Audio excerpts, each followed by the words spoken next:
Je me rappelle qu'à l'époque, on se moquait beaucoup des gens qui demandaient combien de temps on avait passé sur un travail, comment c'était fait, etc.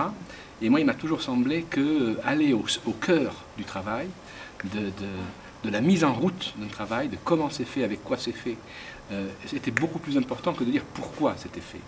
Bon, le pourquoi, on le vit, voilà. Et le comment on peut le transmettre. Voilà. Et donc je transmettais à mon père. Alors il regardait et il mesurait le travail fait, y compris chez des gens dont on croit que, parce qu'ils sont gestuels, parce qu'ils sont conceptuels, il y a peu de temps, il y a peu de travail.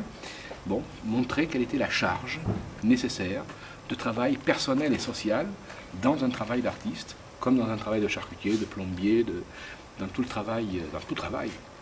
Je suis persuadé que l'esthétique naît dans le plaisir du travail.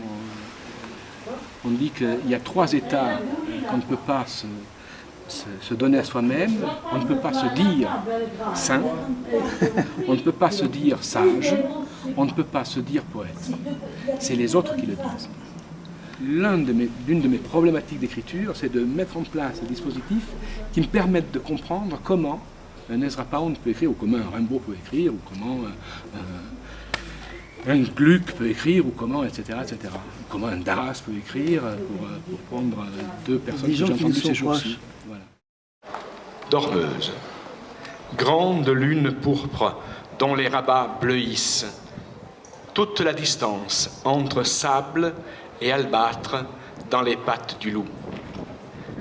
La crainte des songes, récits, contes en foule, serrer la terre éclose, ange, gorgone, tu t'égares parmi des restes de Vestale, liens cloués, coulés, gère, le luxe des robes s'éteint, richesse trouble des fondrières.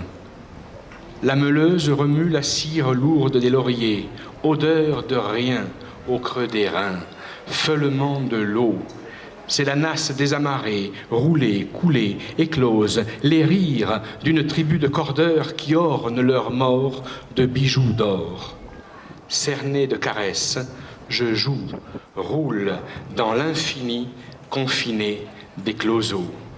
Larmes, lamentations en miettes à travers les étiers jusqu'à l'appel des sueurs. Une cloche inquiète sous l'arche, tes bras ambrés, arc et racines. L'Éden est ici.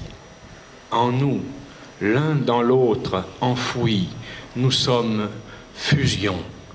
Et toi, ma mère lune, tu fais le conte des Murennes.